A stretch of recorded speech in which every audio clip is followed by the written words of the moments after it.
closed for a number of years. And we welcome you to this Concrete Fix episode about ultra durable repair and rehabilitation using crystalline technology. But before we get to the exciting part, to the good presentation that we're all excited to listen to, I'm just going to give a few words from the side of the Concrete Society.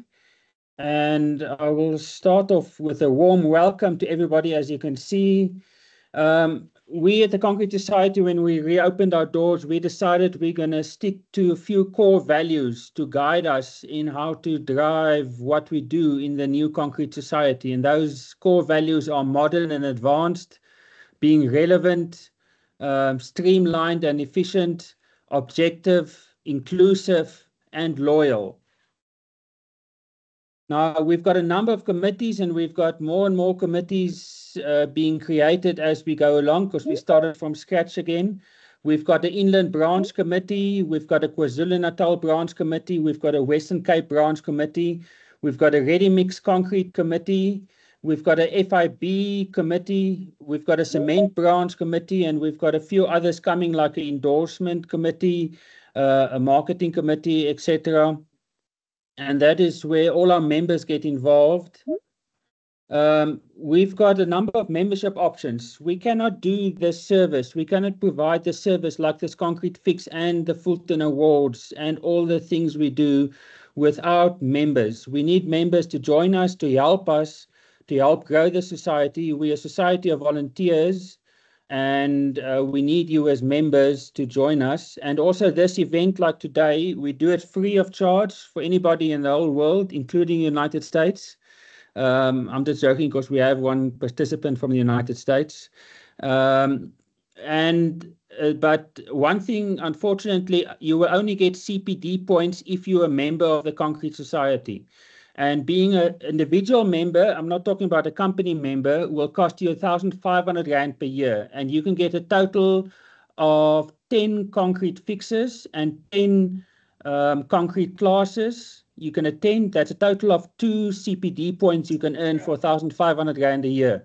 If you become a member for as different levels as industry companies, you can get a Tanzanite, Emerald, Ruby, and Diamond, and with a lot of benefits associated with that, and a lot of people that become members. Just to show a bit of the members we've got at the moment, we've got Diamond members, we've got Creso and Quick Group. Emerald members, we've got a number. There's a few new ones on this list that you haven't seen before. Tanzanite members, also a few new ones, but here's the Tanzanite members we've got currently. And there's some more Tanzanite members. Emerging Enterprise member, also a new one. Associate members, we've still got the same amount of associate members.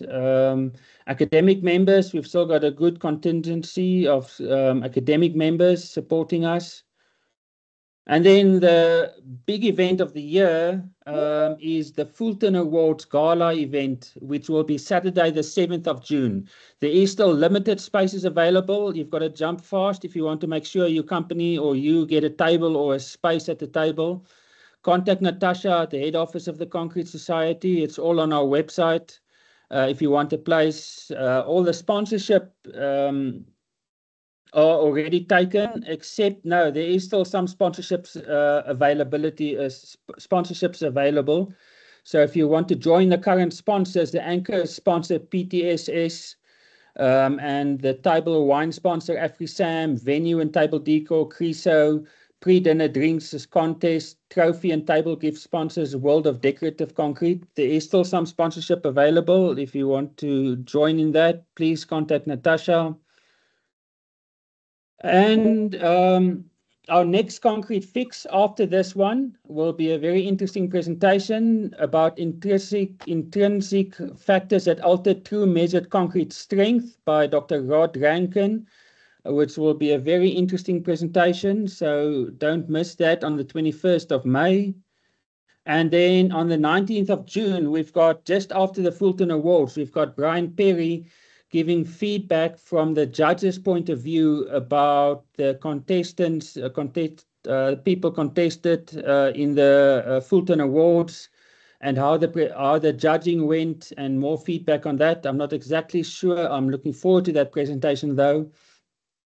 And then we've got a Mark Alexander presentation, Professor Mark Alexander, in July.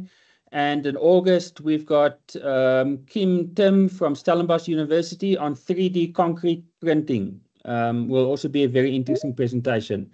Now, this is Concrete Fixes.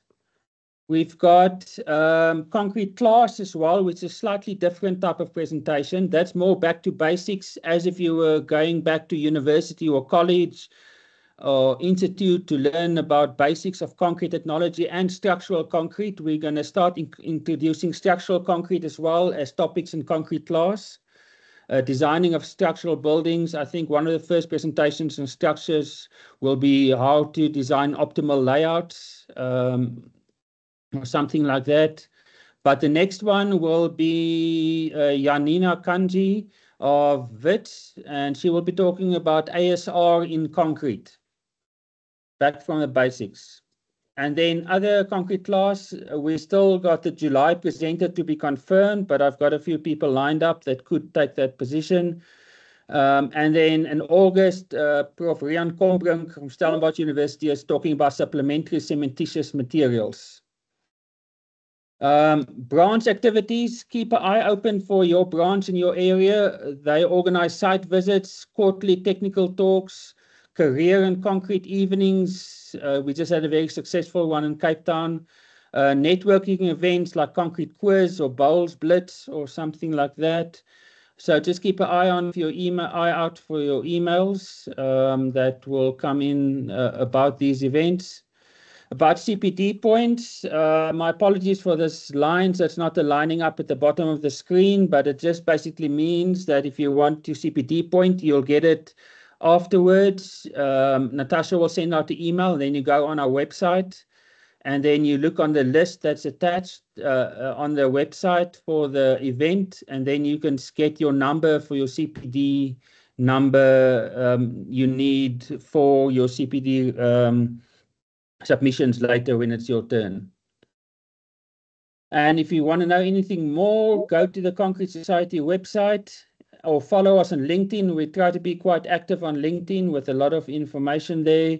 So that's probably where a lot of you heard about this presentation now, is on LinkedIn. So keep an eye open for any LinkedIn presentations.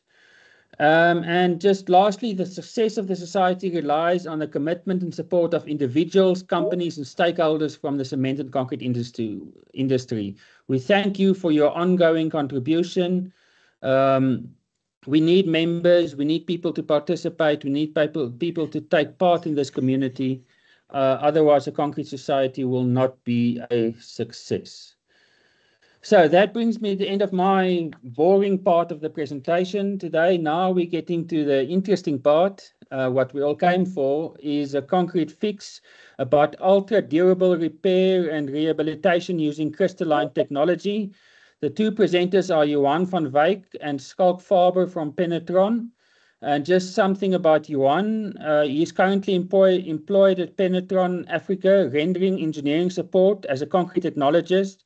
He has experience in lecturing, ready-mix concrete, admixtures, public speaking, spanning 28 years. He holds a national diploma in civil engineering and an advanced concrete technology diploma. And then joining him, flanking him, is Schalk Faber from KwaZulu-Natal, has dedicated many years to the concrete industry in some form or other, contributing to several iconic projects worldwide. He completed his studies in concrete technology through the School of Concrete Technology in South Africa, currently serving as a technical support at Penetron Africa, and Schalk continues to apply his experience and expertise to enhance concrete durability, rehabilitation of concrete structures in critical environments. Thank you very much, Johan and Schalk, for taking the time, creating a presentation. I know it takes a lot of time to get everything together.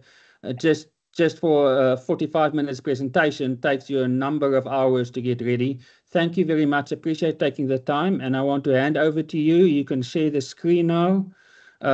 Just before we start, I can just remind everybody in the audience that please keep your microphone muted, and you can put your microphone and your video off.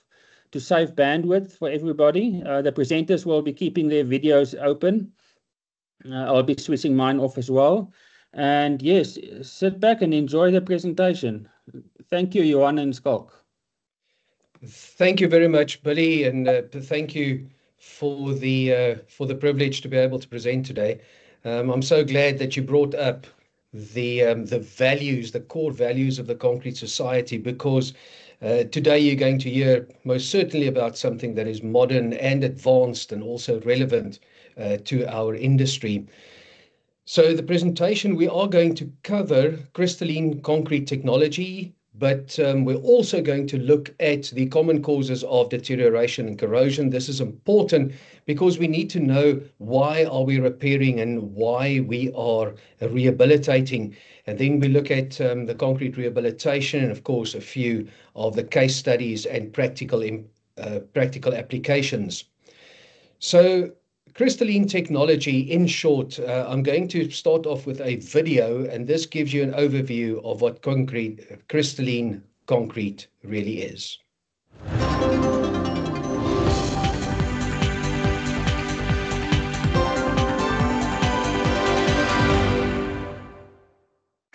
A conventional concrete matrix has a multitude of micro cracks, pores, and capillary tracts through which water enters the concrete.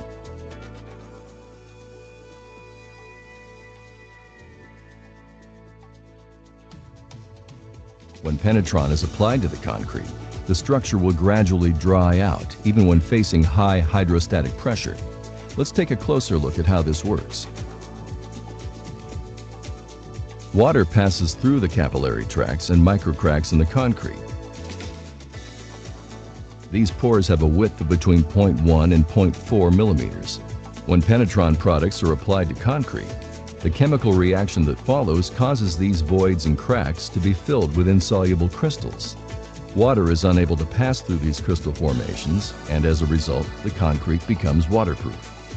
The ability of Penetron products to penetrate deep into the concrete structure, even when applied from the negative side and against high hydrostatic pressure, is the result of a complex chemical reaction involving osmosis, dry particle reactions, and Brownian movement. Once inside the concrete, the Penetron components react with water, calcium hydroxide, and aluminum, as well as various other metal oxides and salts contained in the concrete and moving through the capillaries. The crystalline formation that ensues as a result of this reaction prevents water from moving through, but still allows air to pass, thus avoiding vapor pressure to build up inside the concrete. Should new cracks appear throughout the life of the concrete, Penetron crystals will appear in these cracks as well, preventing water from finding new ways to get through. When no more water is present inside the crack, the Penetron crystals lie dormant, but as soon as water reappears, the crystalline growth is resumed. In addition to the protection of the concrete against water penetration and resulting damage, Penetron protects the concrete against attack by various chemicals, acids, industrial waste, and corrosive groundwater, as well as seawater, and improves the frost resistance and strength of the concrete. And that, in a nutshell, is crystalline concrete. And Billy, you also spoke about modern and advanced, and all of these come from the research that is being done into crystalline concrete.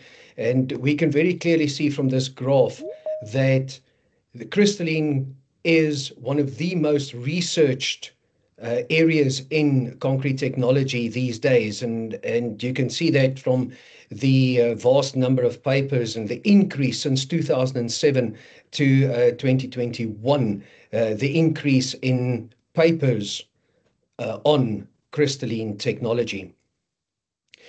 Then let's talk about durability, and I want everybody to start thinking in terms of durability and not just in terms of waterproofing, because durability encompasses everything, like it is defined here by the American Concrete Institute, that a durable concrete will retain its original form, quality, and serviceability.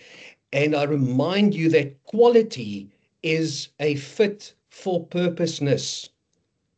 And similar to concrete, having a fit for purposeness, all repair and rehabilitation should also be fit for purpose. And that purpose is for the concrete to keep on protecting the steel. And your repair and rehabilitation should continue to protect the steel. This is Point Promenade. Again, durability. We all know that this stretch of coast in Durban is one of the most corrosive areas to concrete in the world. And just a short note, you do see the pier that's running out over the sea there. We are going to use that as one of our case studies later on, so do look out for that.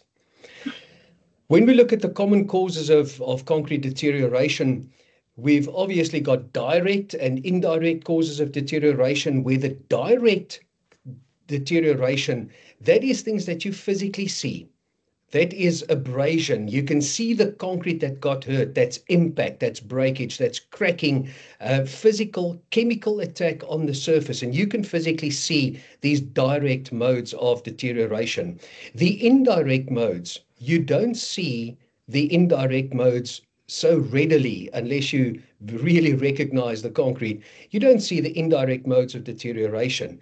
And like Schalk very aptly said to me before we started, we can think of cause and effect, whereas the indirect is the cause of the concrete deterioration, and the spalling, the direct, the cracking that you see afterwards, that is the effect of these indirect modes of deterioration having already happened. When we look at the direct modes, we have to look at engineered self-healing. And when we talk about engineered self-healing, I'd like you to note on this graph that there are two graphs there, a lighter orange and a darker orange, whereas the one is a crack that is treated with crystalline technology, or concrete that is treated with crystalline technology with a crack of 0.4 millimeters. The other one being a crack of 0.5 millimeters. And I'd like you to fix your eyes on the flow rate to the far left, and you'll see through a crack of 0.4 millimeters, the flow rate is just over 25 liters an hour, whereas the flow rate through a 0.5 millimeter crack is nearly 60 liters per hour. Now, when it then comes to engineered self-healing, the difference between the ability to self-heal a crack of 0.4 millimeters and a crack of 0.5 millimeters is not only a 20% increase in crack width, it is actually double the ability to self-heal those cracks, double the ability to hold back a flow rate not only of 25 odd liters per hour, but the ability to self-heal a crack with a flow rate of nearly 60 liters an hour. And this is what engineered self-healing looks like. Folks, before the video starts, or while you're watching the video, I would like you to think of crystalline technology in medical terms. The traditional membrane systems would be the plaster that you apply to a wound, whereas the crystalline systems would equate to the antibiotic that you take orally to repair the wound from inside. Please do not equate it to autogenous healing. Engineered crystalline healing will take place through the entire defect in that concrete member, whether it's a crack or any other defect, forcing the water out of that crack at a pH that is high enough to sustain the passivation of the steel. Autogenous healing is basically just a calcium carbonate deposit on the exit of the defect, and the rest of that defect in the structure is still filled with water, still affects your steel, and still migrates along your steel deeper into the structure. So engineered crystalline healing is an entire healing process that takes place in the crack, whereas autogenous healing is only a seal that takes place on the exit of the crack. Thanks, Johan. Thank you, Schalk. And like Schalk just said, it is that antibiotic that you've got on the inside, and that antibiotic gives you a less permeable concrete. Now, when we look at crystalline treated concrete, treated concrete proved 68 times less permeable than control samples that's got the same cement content and the same strength, yet 68 times less. And visually, that difference between the control sample is the speed of an elephant compared to the speed of a Learjet. And when we actually test that, and this concrete block, water is being forced into the concrete at 5 bar water pressure, and you can physically see how crystalline growth within this concrete physically forces the water out of the concrete, making the concrete denser and drying out the concrete. And that means that the water will not reach your steel, and you will not have any of those defects left, the pores and the capillary structures for the water to reach the steel to eventually rust and then spoil. You can also get chemical resistance from crystalline concrete. Crystalline concrete's got the ability to withstand a constant chemical attack between pH 3 and pH 11. And that's normally where rainwater would be. Soft water attack lies there. Seawater just on a chemical attack. But it's also got the ability to withstand a sporadic chemical attack between pH 2 and pH 12. And that is where the acids lie, like the sulfuric acid on the left-hand side and sodium hydroxide on the far alkaline side. When we look at this specific photo, we look at soft water attack on the curb there. The curb portion, what you need to notice is that's not only the soft water attack, but it is also the wave action and the flowing action of the water that's continuously washing away the paste layer on top of that concrete, eventually exposing the aggregates. And that wave action is washing away the leached paste and the concrete that was protecting the steel. Basically, your covercrete being destroyed.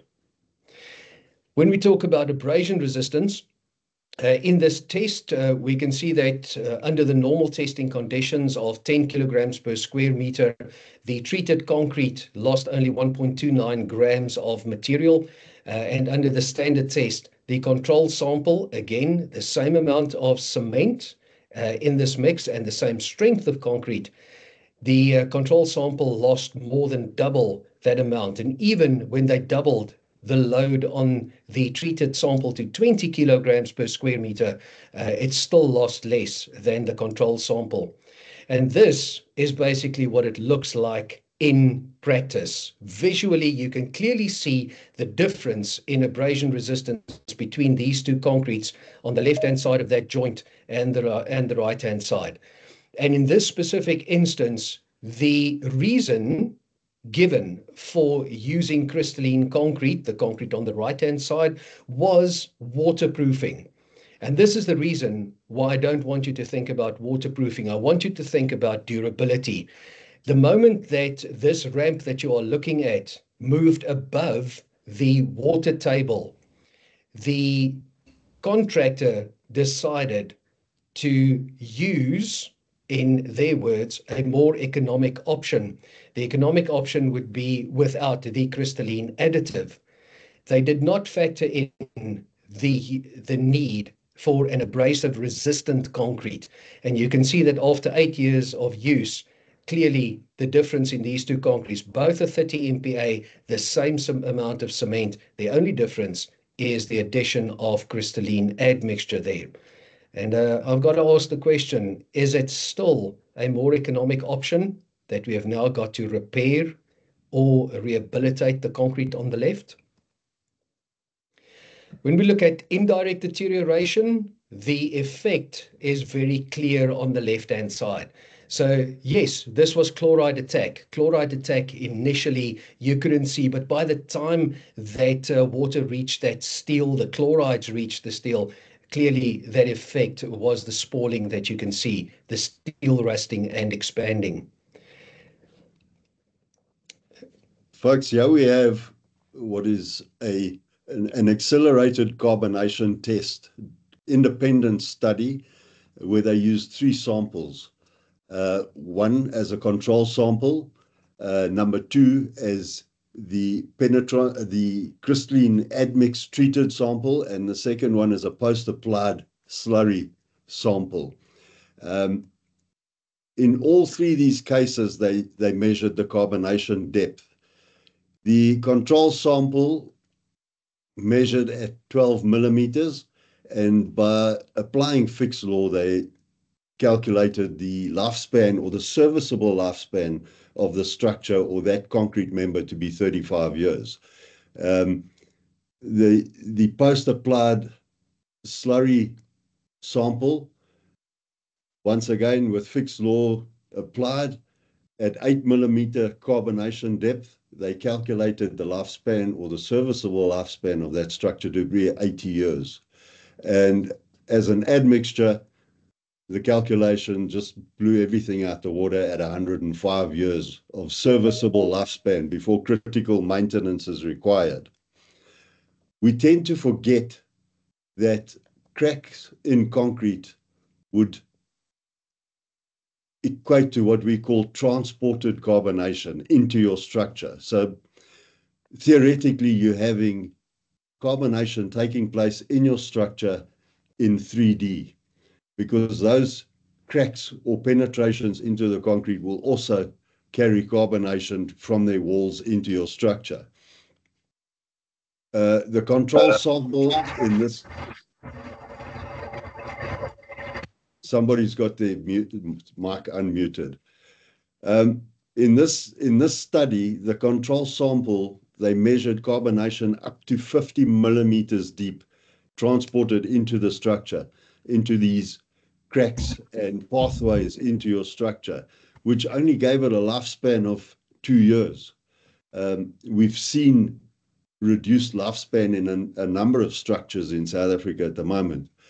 With a crystalline technology in that structure, the carbonation was only measured at 7 millimeters, giving you a 105-year serviceable lifespan before any critical maintenance needs to be taken place on that concrete structure. Thanks, Jan. Thank you, Schalk. And at Thornhill, at this reservoir in Port Alfred, this was very much a chloride attack, and from all sides, being close to the sea and being in a very, very aggressive area. If we look at hydrostatic pressure, we can see this test where there was a 7-bar water test. And think about the test that we saw earlier, which was that 5-bar water test. So for a 7-bar water test, we saw the crystalline sample having an ingress of only 4.4 millimeters, and the untreated sample measured 15.3 millimeters. And then if we move to an extreme test, the 20-bar water test, we still see that the crystalline treated sample only ingressed 7.6 millimeters, and the untreated sample then 22.7 millimeters. And I would remind you at this time that remember that all of these attributes that we are looking at now, we can rehabilitate concrete to that state, even if it was not designed as a durable structure. Schalk, you probably see a lot of this around Durban. Yeah, most of our marine structures look like that. Wave action, pace loss, chloride attack, the worst conditions any concrete can deal with. Most of our harbor walls and marine structures look like that within the splash zone of the surf. Thanks, Schalk. And then when we look at alkali silica reaction, I am going to leave it to Janina to explain alkali silica reaction. But in short, what you've got is you've got a highly alkaline environment with an alkaline cement. The second thing is you have got a reactive aggregate. We've got the Hornfells and Greywacke in the Western Cape itself. And the third factor that you need is water for alkali silica reaction to happen. Now, when the water then reaches the inside of the concrete and the gel that then forms when alkali-silica reaction takes place, that gel expands, that then gives you the concrete cancer, which you can clearly see on the Symphony Way Bridge. Please just look at the abutments on the left-hand side and on the right-hand side, and you can clearly see the concrete cancer. If you actually come close to this, and like Mark Alexander once told us while we were doing the advanced concrete technology, and you lick that bridge, which we subsequently did, you can see close up the gel protruding from the cracks on this bridge, telling that it's alkali-silica reaction. And if you look at the underside of this bridge as well, the spalling has already started to take place. Concrete that is falling out there. Please also remember that once the concrete starts cracking and the cancer takes effect, there's more places for the water to get into the structure, even more swelling happens, and the concrete deteriorates rapidly. Schalk, chloride ingress, one of the banes of our existence.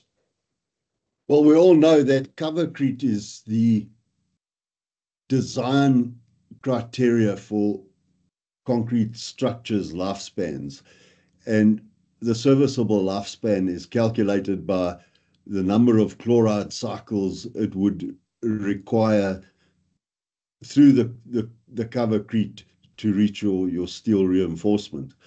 By making that covercrete impermeable, we are reducing the chloride ingress and reducing the cycles of chloride ingress towards your steel framework or your steel reinforcement.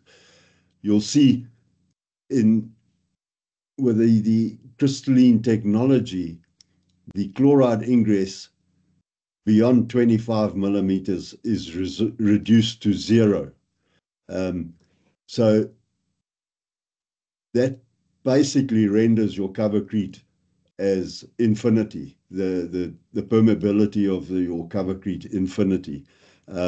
Your chloride cycles are reduced completely, and there is no chloride ingress onto your steel reinforcement as such. Thank you, Schalk. There's a perfect example of Walvis Bay wastewater treatment works. Once the chloride ingress has reached your steel, you can regard it as opening the door. It removes the covercrete because your steel is expanded and spalled, pushed the covercrete off the steel, which now allows further chloride ingress and chloride migration along the profile of your steel further into the structure. So when we then move on to crystalline repair and rehabilitation, I'm going to start off with a video here, and Schalk will talk us through it. Right, as I said before, we need to regard crystalline technology as the antibiotic for concrete. So the preparation of your concrete is of utmost importance. We need an open pore and capillary system for the concrete to accept the crystalline growth into it. So grinding, shot blasting, high pressure cleaning, these are all systems we would use to do preparation. Any cracks or defects larger than 0.5, which is traditionally the limit of which crystalline systems would work, would be routed out, cleaned, and primed with a crystalline slurry application. This repair is not a structural repair. The repair only serves the purpose of bringing all the limits of that defect to a manageable size for the crystalline to operate. We also have systems that would deal with live leaks. These are hydraulic cements that dry extremely quickly, and these would also be utilized in structures with live leaks to stop the leak or slow the water process down so a natural repair can be done or a durable repair can be done over that system. Please bear in mind that the slurry that we apply to the structure is only a bare medium for the crystalline activity to take place in the concrete matrix. At no stage is it required as a cementitious membrane or any cementitious covering. It's only a bare medium for the crystalline activity to take place in the concrete. After that, it can be removed. It's of no benefit to the structure whatsoever. Right now, you can see the guy filling the crack that has been opened up. Like I say, that is only to bring the limits within the crystalline manageable size. That's 0.5 mil.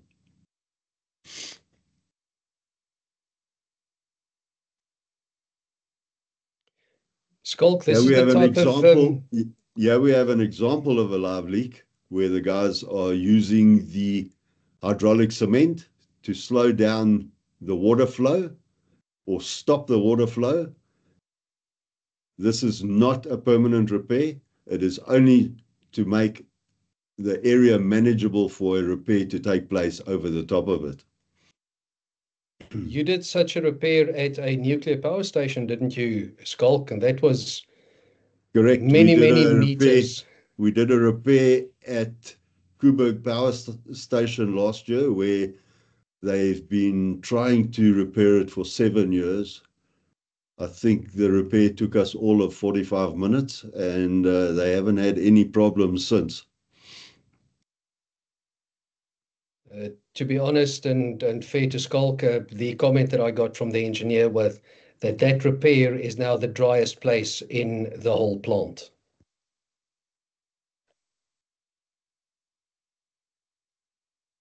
And once again, the crystalline slurry applied over the concrete, allowing the crystalline action to migrate into the concrete matrix. And once that's done, that coating is not required for any purpose other than what it was intended for in the beginning. Thank you, Skalk. And just to, shall I say, a friendly reminder, remember that repair and rehabilitation on concrete structures needs to be designed exactly the same as what you would design a structure. They need to be, like Billy said, relevant to that specific repair and rehabilitation. Give the structure what the structure needs. There is no need to just slap something on top of it and hide that repair. The Koegakop Reservoir, Skalk, you did these repairs. Koegakop Reservoir is quite a large structure. The base of that wall in some places is 400 millimeters. Heat of hydration, lots of cracking, and in a lot of cases, bad compaction. We repaired the reservoir full of water without having to empty the reservoir. So it is possible. We can do with crystalline technology. We know that it's not an instant fix. It will take a certain period of time for the crystalline action to migrate into the concrete. And as it finds water, that's the area that it will seal. So yes, we did a very successful repair on Koegakop.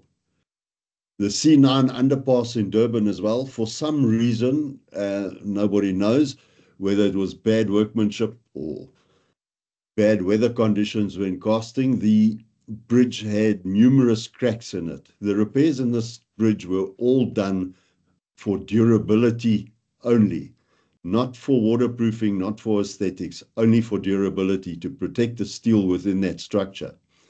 In this case, the crystalline slurry was spray applied after preparation, which gives you another option of an application process, especially in large areas where crystalline is required to do the repair.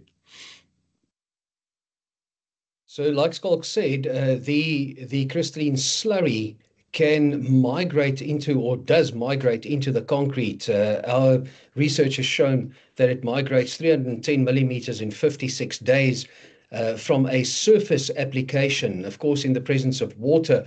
And what we have done is we did a floor not too long ago, and the floor, water was pushing through the bottom of the floor, obviously all the way through, so much so that it was pushing off the epoxy paint that they had put onto that floor. So this specific floor, we drilled about 75% into the floor and filled these 12 millimeter holes with the crystalline slurry. And after 2 weeks, that floor was dry, and that is just the crystalline migration. And we can also inject the crystalline technology into the concrete.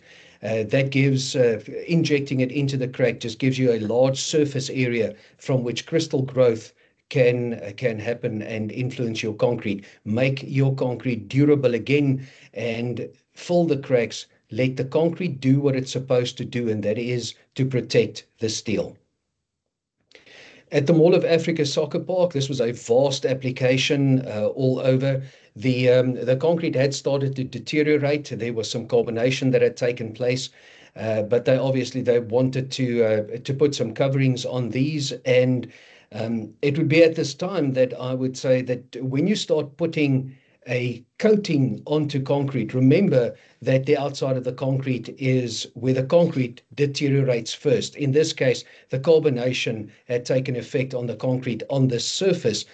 Putting a covering onto that now, onto a deteriorated concrete, will mean that it's not the covering that actually delaminates, but that just a small portion of the concrete that delaminates. It's that deteriorated concrete. And that's why we say we don't want to coat concrete. We actually want to rehabilitate the concrete, in this case, through the application, surface application of the crystalline slurry. Schalk, this was one of your projects.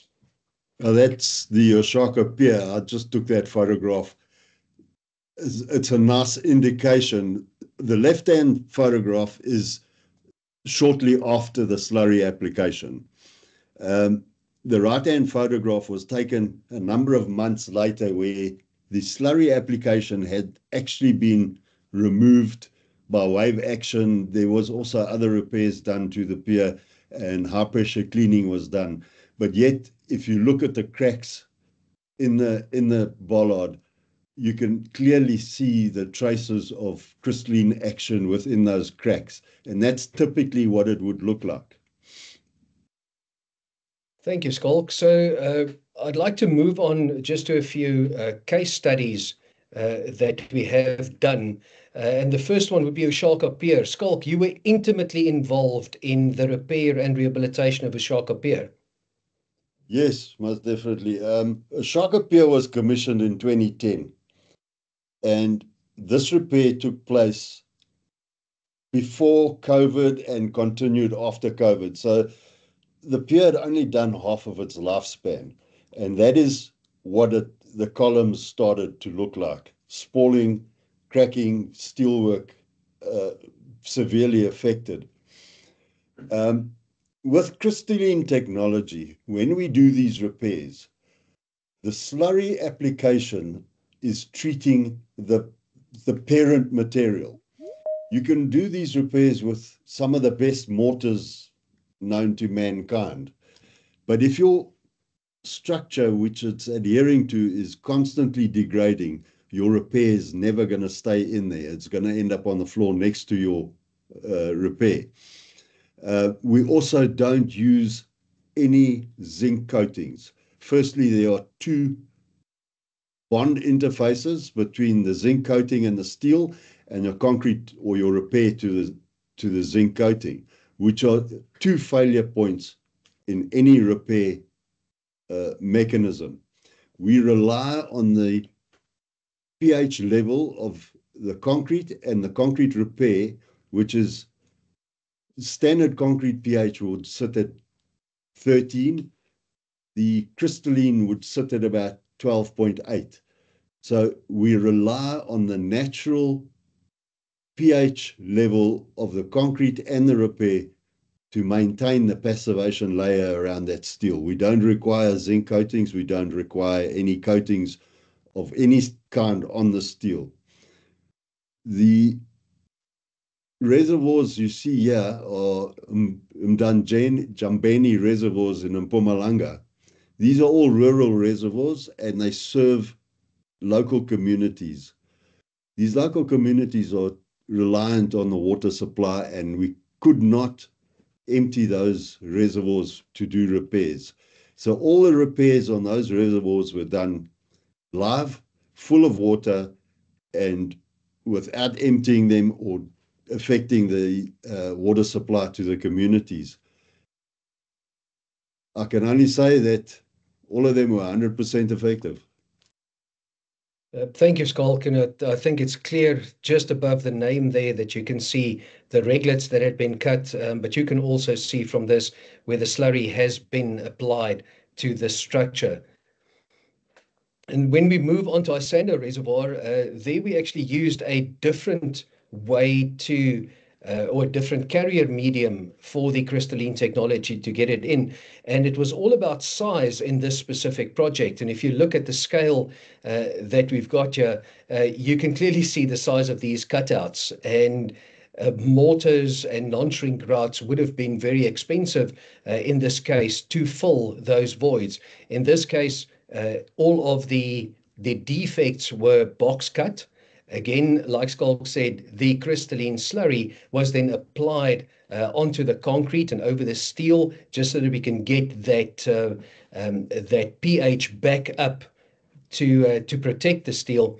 And then we used shotcrete as a medium to deliver the crystalline technology into that concrete.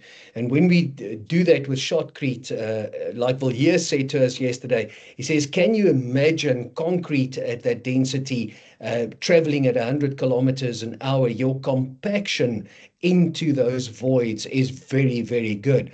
And then you rely onto the inevitable some shrinkage that might take place, and that small little shrinkage crack that is then within the ability for the crystalline technology to take up that crack and to seal the concrete up so that no water can reach the steel, and then you won't have the spalling that we've seen earlier. And of course, this becomes a permanent and a guaranteed repair. Austerville substation, that's in Durban, Schalk. That wasn't a repair, that was a post-installation. Yes, and you know, we go through a situation where engineers design a durable structure, but then you go along and you core a multitude of holes in these structures, and every one of those cores is dissecting the steel somewhere. Now you have to realize that your post-application and your repair, once your services are through those cores, need to be as durable as the structure, because now you've got open-ended steel, perfect for migration of chloride ingress, sulfate ingress along that steel deeper into the structure. So those repairs have to be as durable as the original design, durability design of that structure. And that's where the crystalline repair mortars and the crystalline slurry applications would deal with that situation, where you're now protecting the end of that steel, stopping and preventing the migration of chlorides or sulfates along the profile of that steel deeper into your structure. Thank you, Schalk. So just in short and a few last words, remember that a crystalline enhanced concrete and a crystalline enhanced repair, or then rehabilitation, putting the crystalline technology into the concrete after the concrete had been cast, that is what gives you the durability. It becomes an integral part of your structure, and then the self-healing means that it's also a zero maintenance repair, because the concrete physically starts to repair itself by repairing cracks of up to 0.5 millimeters. And because of the increase in service life of the structures and the way that we can reuse and recycle structures. If I say recycle structures, I mean that we can reuse them for differences. We can adapt those structures for new use. This makes it the ideal green rated repair system. So that's basically crystalline repair in a nutshell. Billy, can we move to some questions, please? Yes. Firstly, thank you very much for the presentation. I must admit, I hope it didn't happen to anybody else, but I lost your presentation, your PowerPoint halfway because I had a power failure, and when I came back, I couldn't get your presentation again. But I trust everybody else saw your presentation right to the end. Thank you very much for the very interesting presentation, very informative. And by show of reaction and a thumbs up or a clap of hands, or what's the options, if we can just congratulate them on the excellent presentation. Thank you. Thank you, Billy. So, okay. Yes, let's go over to questions. Is there any questions for Johan or Schalk?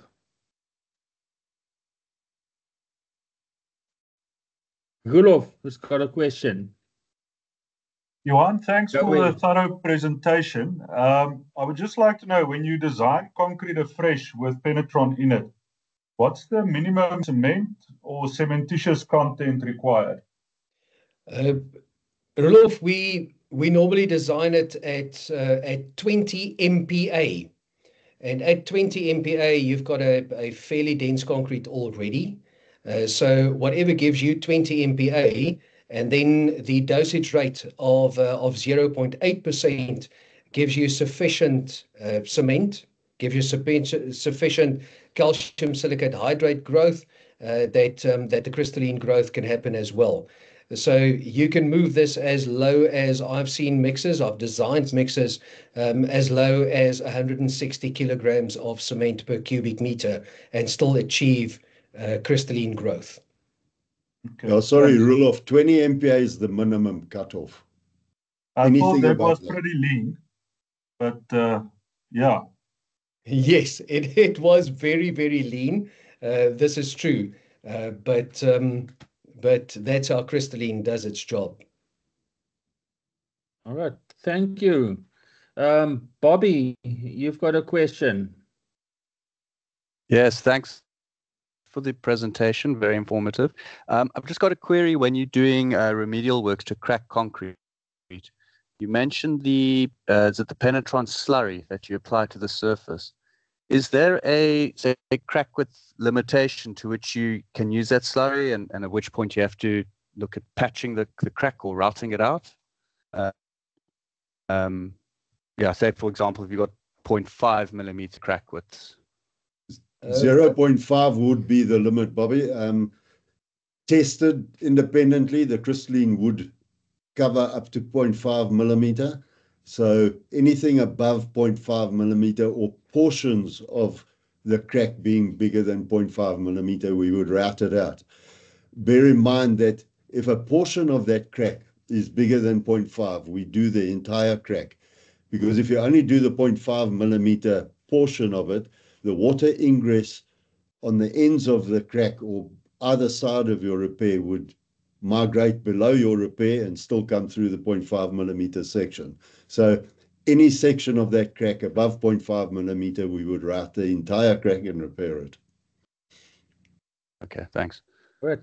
Thank you, Bobby. It's good to see you again, Bobby. I haven't seen you for a very long time. You too, Billy. It's been a while. It's been a while. All right, any other questions?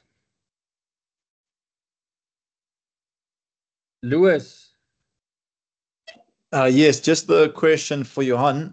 On a post application on existing concrete, how can you prove that the densification is taking place?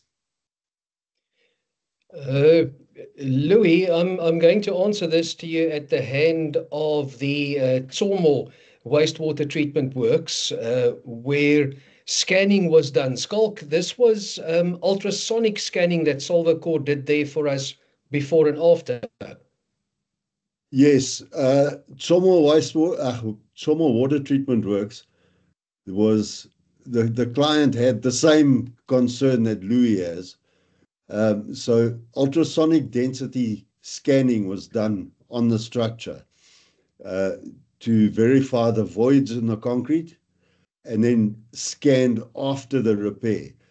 I must reiterate though that some of the voids were bigger than the 0.5 millimeter limit of the crystalline, so there was some injection done there, but the voids that were within the 0.5 millimeter limit, it was conclusively proven through ultrasonic density scanning that they were closed, completely healed, and the structure was sound. Thank you, Schalk. Thank you. Is there any, I can take maybe one more question. It's almost 3 o'clock, but we've had a few questions already, but are there any more questions?